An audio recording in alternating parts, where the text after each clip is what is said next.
Hello everybody, today we're going to be talking about the 6 unsolved deaths of the Khamar Daban incident. In August of 1993, 7 Kazakhstan hikers took a trip to the Khamar Daban Ridge in southern Siberia. After departing for their trip on August the 2nd, the hiking crew would never be seen again. That is, save for one member who managed to get away that day. However, her account is both troubling and raises more questions than it does answers. So we're going to take a look at the story, the accounts of the survivor as well as other people who were on the mountain that day, as well as take a look at what evidence there is in order to try to make some theories. Now before I get into it, I want to mention that 2 of my friends who do great work in this creepy horror side of the internet that I'm in, Nick Crowley and Cadaver, have both done fantastic videos about this incident as well, and their video links will be in the description. So if this story interests you, I encourage you to check them out, as they both really nailed the presentation of it. So if you're interested, stick around after the ad as we're going to break down what might have really happened that day in the Siberian wilderness. So how about before I make your life worse by filling your head with more depressing knowledge, let's talk about something not depressing. Like galaxy lamps. Galaxy lamps is the compact projector that allows you to turn any room into a light show. For one, the device itself, which you can see here, is very compact, and it even comes with this handy 3-stand function on the bottom, so you can point it at any wall or up at your ceiling. And with the integrated Galaxy Lamps app, you are able to set up rotations for the colors, unlimited color varieties, timers and schedules for when the lights come on and off, and whatever else you like. You can also set up the lamp with Amazon Alexa or Google Assistant in order to control it vocally, or there's a button on the side which you can just press in order to cycle through the 6 different color pattern settings. I'm a huge fan of the Galaxy Lamp because it's the perfect device to set the mood for any situation. Anything from creepy horror movie lighting to a relaxing nature setting, or anything in between, the Galaxy Lamp has you covered. And thanks to Galaxy Lamps, the first 100 people who go to the link in the description at galaxylamps.co/Wendigoon will be able to get their Galaxy Lamp for 15% off. That is right, the first 100 people who go to the link below at galaxylamps.co/Wendigoon will be able to get their order for 15% off. What's not to love? Thank you all so much for watching the ad. Thank you so much to Galaxy Lamps for sponsoring the video. It really does mean the most. I hope you all enjoy. Check them out in the description, and we are back to the video. We are going to go ahead and get into it, but as always, thank you for watching. This hiking group in question was led by the experienced Lyudmila Korovina. She was an experienced survivalist who spent most of her free time in the mountains and was known for training people in wilderness survival. At the time of the incident, her daughter, who was only 16 years old, was leading her own groups up the same mountain as well. On this hiking trip, she was joined by 6 of her students, those students being Timur, Alexander, Denis, Victoria, Tatiana, and Valentina. Lyudmila was very meticulous when it came to the planning of these trips, doing things like getting the group together in order to do preliminary training months in advance, and even doing things like plotting out the specific caloric intake that they would all need for their days in the wilderness. Now, the Khamar Daban Pass is a fairly popular hiking spot in southern Siberia. As a matter of fact, the same day that this hiking group went out to make their voyage on August the 2nd of 1993, there were 3 other similar groups on the mountain that same day. Despite it being August, the trails of the Khamar Daban region are so elevated that it's not uncommon for the temperature to get around 30 even in the summer months. However, for experienced hikers who packed warm jackets, this wasn't an issue. The goal was for the group to set out into the woods on August the 2nd, spend about a week before making their way back to civilization around August 9th. As mentioned, Lyudmila's daughter was leading her own hiking groups, and on this day she was one of the other 3 groups who was on the mountain as well. Lyudmila and her daughter had set up a plan that throughout the journey they would cross several intersection points so that they could meet with each other, make sure everyone's okay before continuing their journey. Everything seemed to be fine on the first 2 days of this journey until on August the 4th when a heavy rainstorm hit. The other groups who were on the mountain said that the rain and wind was intense, even blowing down trees and causing tents to be picked up off the ground. The next day, on August the 5th, Lyudmila's daughter waited at the next meetup point that her mother's group was supposed to come to. However, Lyudmila never came, and her daughter just assumed it's because they were slowed down by the rainstorm. her daughter not yet knowing of the tragedy that happened on the morning of August the 5th. Ludmila's group didn't make any of the other rendezvous meets they were supposed to after that, but again, her daughter just assumed it was because of the rainstorm. That was until August the 9th when a group of kayakers were making their way down a river in the region, came across a girl who was standing on shore and screaming for them to help. Whenever the kayakers stopped to see if she was okay, she immediately ran to them and began hugging them and crying. This girl, who was later identified as Valentina Udovchenko, said that her entire group had been killed and she was the sole survivor. This group of kayakers took Valentina with them, and the next day on August the 10th, she managed to make it to a police station and tell them what had happened. However, bizarrely, the search didn't begin until 2 weeks later. And then 2 days after that, on August the 26th, the bodies of the 6 others were found. The bodies were all found in a clearing above a nearby tree line. They were all grouped within a few hundred feet of each other, and considering that they had been left outside for nearly a month at this point, were in various stages of decomposition. After the bodies were brought back, they were all diagnosed as hypothermia being the cause of death, save for Ludmila, who was diagnosed as having a heart attack. We'll poke holes in this and look at further details in a minute, but I'm just getting the main narrative out of the way first. Suspiciously, despite the cause of death being ruled as 6 cases of hypothermia and 1 of cardiac arrest, they also found signs of pulmonary bruising, pulmonary edema, as well as protein deficiency. The diagnosis of hypothermia as well as the protein deficiency led several people in the local media to say that Ludmila had been arrogant and brought these kids into the woods and ended up killing them. The primary narrative of people at the time was that she was too hard on the people that she was hiking with,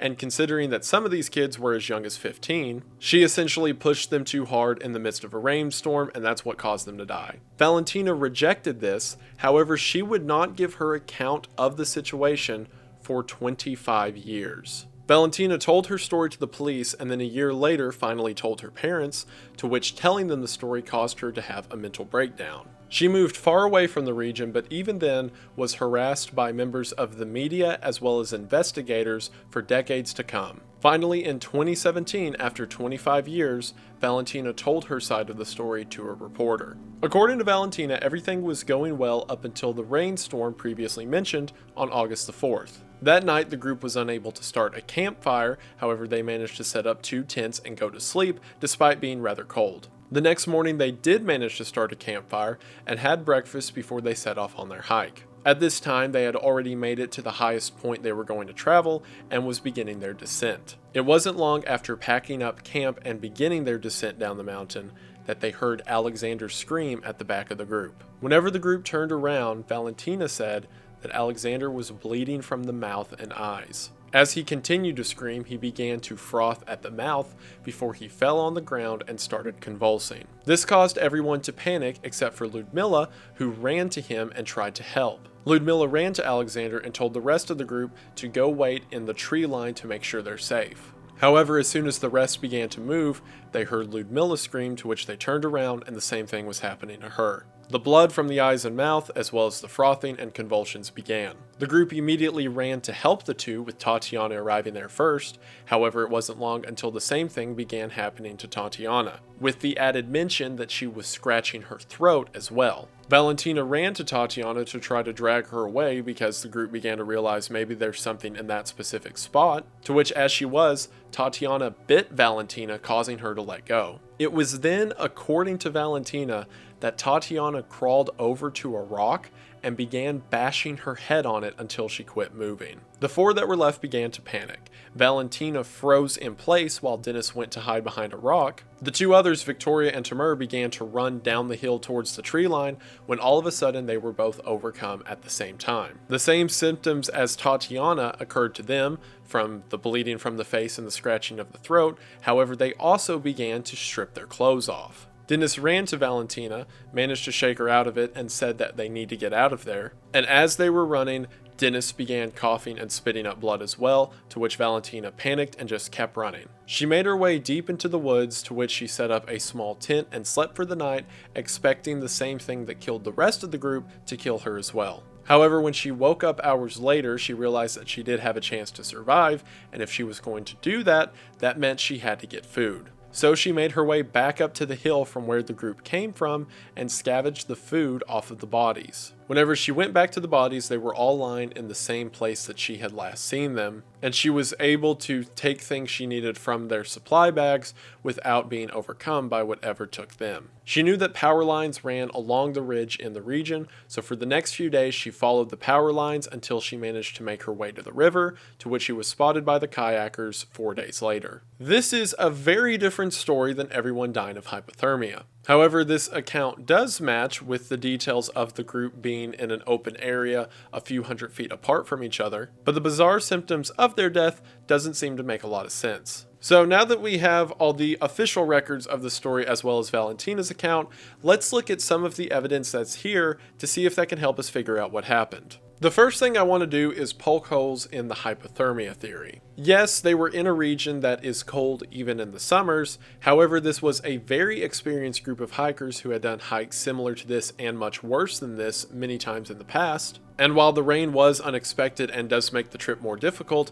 there were several other groups in the region who didn't have a problem. Regional guide at the time, Valery Tartanikov, in regards to the situation, said that it should have been totally impossible for them to freeze to death in the middle of August, especially since they were able to build a fire that morning. And whenever researchers found the bodies, they went a little ways up the hillside and found the spot where the fire was built. So yeah, it was cold the night before from the rain, but there is actual evidence as well as Valentina's account that they were able to warm up around the fire the next morning. And several investigators in the case have noted that they weren't properly prepared for a cold rainstorm. And while that may be true, everyone in the region was underpacked because no one expected a rainstorm. And again, they all made it out okay. And to really put the nail in the whole hypothermia theory, the deputy head of search and rescue at the time in that area, Leonid Ismailov, said that upon investigating the bodies, they all had sealed plastic bags that contained cold weather gear. So however cold they got, they didn't think it was cold enough to break open a plastic bag that had warm clothes and a sleeping bag in it. So the official account is that they all froze to death, but didn't think it was worth unpacking their sleeping bag or going through the trouble of changing clothes. Not to mention that Valentina survived the freezing cold and then another 4 days by herself in the same climate, as well as, again, everyone else who was on the mountain at that time. Here's the other thing. Hypothermia is a notoriously hard to determine cause of death during an autopsy. And while there are symptoms that point towards hypothermia, like frost erythema or Wisniewski spots, these are only seen in some very extreme cases of hypothermia. So that doesn't mean that just because a body does not have these signs, that it wasn't killed by hypothermia. So on this very hard to diagnose cause of death, what was the medical examiner's official reasoning for calling it hypothermia? He said that it was, quote, signs of general cooling and no nutrients in the muscles. Yeah. Signs of general cooling can mean literally anything, as in it was cold. And while a lack of nutrients in the muscles can be credited to hypothermia, it can also be credited to things like a lack of protein or just general fatigue. So even if you don't take Valentina's account of what happened into account, through the evidence we are given, I think we can safely throw the hypothermia theory out the window. The other popular theory was the theory that was believed by most at the time, which was that Ludmila's arrogance caused the death of the group. The evidence for this is things like local trail guides said Ludmila would regularly take groups into the mountains and come back early because they couldn't take the intensity of the trip. And whenever they found that campsite I mentioned earlier, which was the last campsite they set up before the group began to die off, they only found one empty can of beans there, which led people to believe that she made one can of beans and made all 7 of them eat out of it, so she was starving them. However, Valentina heavily resents this theory, and as a matter of fact, this theory is one of the main reasons that she took so long to tell her side of the story, afraid that the outlandish nature of it would cause people to think that she was just covering for Ludmila. However, as Valentina points out, these people were friends for a long time and had gone on several trips together. She says that Ludmila was so specific about the group being well fed that she had plotted out how each of them would intake 2,400 calories each day on their journey. However, I keep saying this, but it keeps being the hole in all of the media's main theories.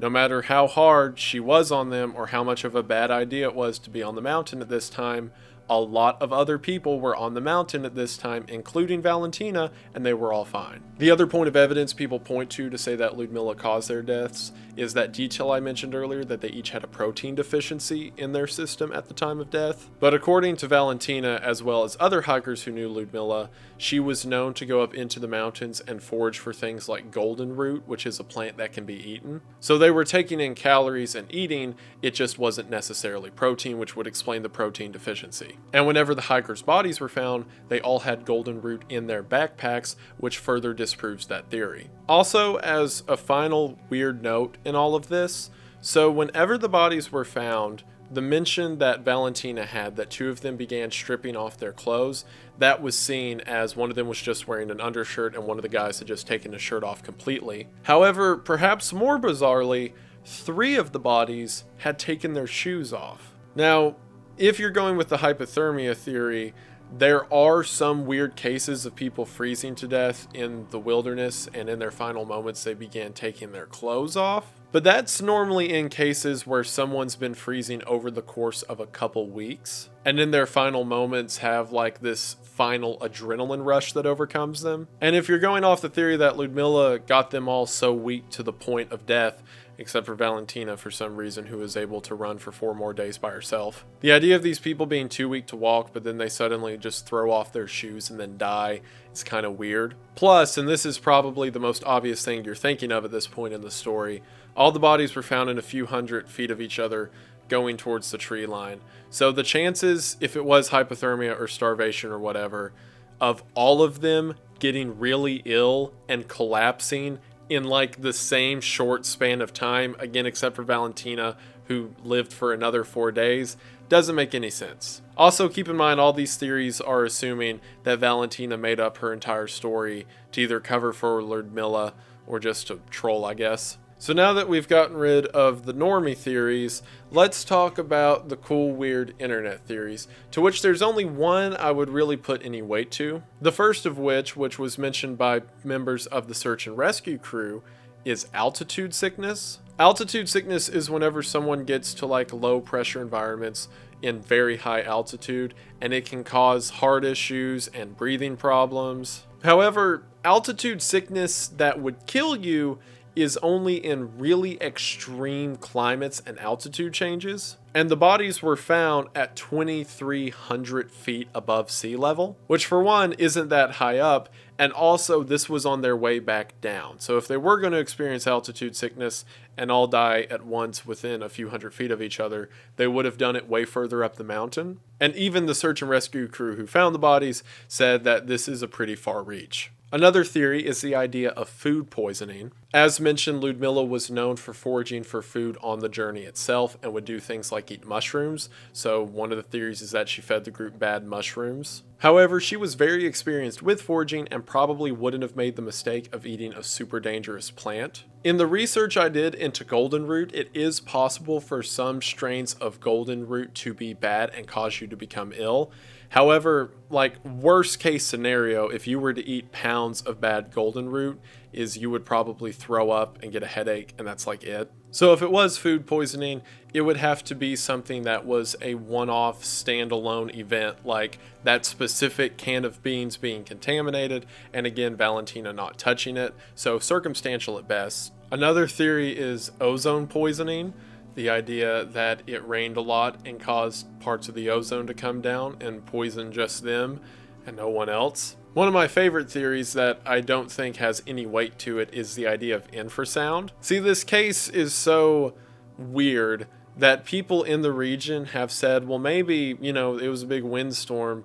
The wind had the perfect speed passing through the mountains that it made an infrasound that caused their brains to like explode or something. There is the theory that the military murdered the entire group, and Valentina was, I'm not kidding, forced to sign an NDA saying that she didn't see anything, and she made up the whole eyes and mouth bleeding story. So the idea is that the military wipes out an entire group of hikers and the leader, and then sees the one girl who survived and is like, hey, sign this legal contract. And of course the theory that they were murdered by the Yeti, which for some reason seems more plausible than the military one, because if it was me, I would feel more obligated to sign an NDA from a Yeti than I would the government. The final theory, which is the only one I give any amount of credence to, is the nerve gas theory. It's no secret that in the past, especially during the Cold War, Russia developed several biochemical weapons. Nerve gas specifically can enter through the mouth or skin in some cases, and whenever it's taken into the body,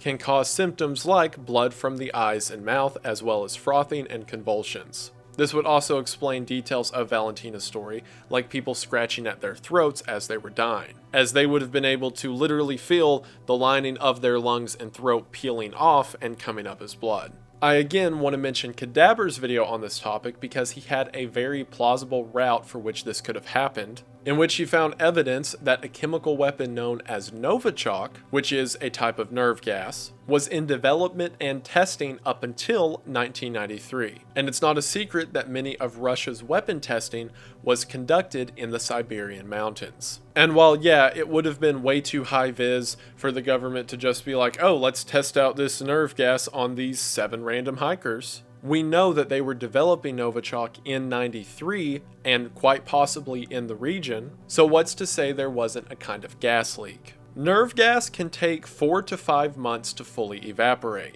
and Novichok specifically, as mentioned by Kadaber, is incredibly lethal and can even be absorbed through the skin. So it would only take very trace amounts of it in order to kill someone. Furthermore, gases like nerve gas are particularly heavy in the environment and tend to lay low near the ground. And weaponized gas forms like this are very pliable to rainwater. In other words, if you have a contaminated area and then it rains, that will cause the contaminant to flow out into surrounding regions. So here's the most plausible theory, and I know this requires a lot of circumstantial evidence and coincidental things to happen, but considering how odd this case is, it's the best we got. The Russians were testing Novichok or some other nerve gas at a very high elevation months before the group ever came to the region. After the tests were completed, the military left the nerve gas up there to dissipate because there's really nothing else you can do with it, and everything was fine until on August the 4th when a heavy wind and rainstorm came. And if you'll remember, things like nerve gas are very heavy in the atmosphere, which means they would have rolled over the sides of the mountains and traced their way down the mountain itself. From there, the group would have had to have only breathed in or even touched little pockets of the gas itself in order to take in a fatal dose. This would explain, according to Valentina's account, why Alexander screamed, had the symptoms. When someone ran to him, which would have been the same pocket of gas, the same thing happened, and then to a third person as well. Potentially at that point, the gas was working its way down the hillside and was just enough to hit the other 3, leaving Valentina very lucky as she managed to get by the pockets of gas itself. This would also explain why several hours later, whenever she returned to the same bodies that had been affected, she was totally fine, because at that point, the gas pockets had moved on. Remember the pulmonary edema and pulmonary bruising that I mentioned earlier? Well, pulmonary bruising, or bruising on the inside of your alveoli themselves,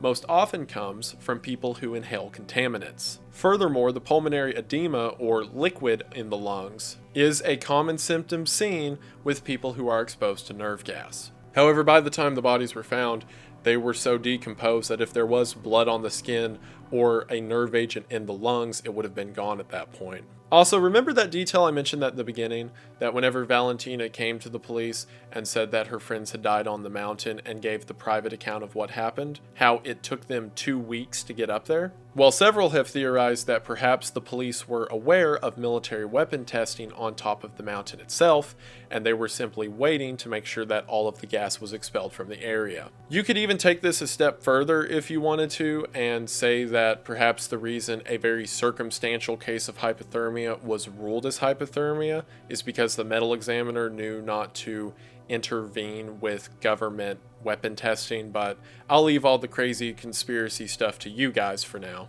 And while I understand that this story requires a lot of different moving parts and a lot of different specific details to work in specific ways, like the gas affected just this group and none of the other groups on the mountain, considering how bizarre the scenario itself is, I really do think it's the best we got. Either way, I feel that the Khamar Daban incident will always be remembered as one of the most bizarre and unsettling, unexplained mysteries to come out of the world's wilderness. And while horrific and terrible, I believe the details of it, as well as the theories around it, are going to continue to be theorized about, such as I'm doing right now, for many years to come. And if you're still here, then you're probably weird like I am, and think that it's interesting to take a look at all the horrific and disturbing, and I'm right there with you. So I just want to say, thank you for watching. This story has always interested me. A lot of people compare it to like the Dyaltov Pass, which is when 9 people died under mysterious circumstances in Siberia. However, that one's been kind of explained. There's been enough research done that people can confidently say it was probably an avalanche that killed them, and then the weird situation of their bodies, like how afterwards, I believe people's eyes were missing and they had organs removed and all that, that was done by like coyotes and wolves in the region scavenging off the bodies because they were up there for a while. With this one, the Khamar Daban incident, I have no clue what could have done it. I cannot think of a natural explanation. Again, even if you take Valentina's account to the side, I cannot think of a natural explanation of 6 people dying while walking down a hill and then one of them just being okay to continue another 4 days. And whenever you take her account into account, and you've got like they were bleeding from the face and all this other horrific stuff was going on, like the screaming and the clawing the throat, and not Valentina, Valdia, what, hold up, I want to get the name right. Victoria, how Victoria bit Valentina. Wait, no, it wasn't Victoria. I'm getting all my details. Tatiana was the one, I have to look at my notes. Tatiana was the one who bit Valentina, which very heartbreakingly, thinking about the story as a whole, I didn't want to theorize during the main video, but maybe she knew she had breathed in something and couldn't say it, so she was trying to bite Valentina to get her away. That, or she was so panicky she was just losing it there in the end. I don't know. I like to think that maybe she was trying to get Valentina out of harm's way, but who's to say? But anyway, yeah, this situation I feel is much more unexplainable than the Dyaltov Pass. And maybe like more people will look at the case, more research will be done into it, that, you know, a year or 5 from now we can look back and say, oh yeah, it was definitely insert weird natural phenomena and not just the idea that nerve agents or the Yeti did it. But I think it is an interesting case, and again, if you've stuck around this long, then you probably think it's interesting too. So thank you for sticking around this long.